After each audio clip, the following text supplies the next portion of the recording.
Hello everyone, today we'll talk about how to fix or how to solve the problem of Tonkeeper. You will go to settings. Then this page you can click on apps, default apps, app settings. On above you can search about Tonkeeper and you'll enter. Here you can click on first stop and you can click OK. After that you'll enter to the window of storage. Here you can click on clear cache.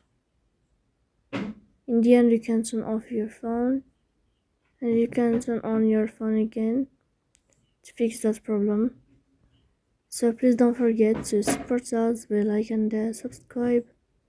See you next time in another video and thank you for your attention.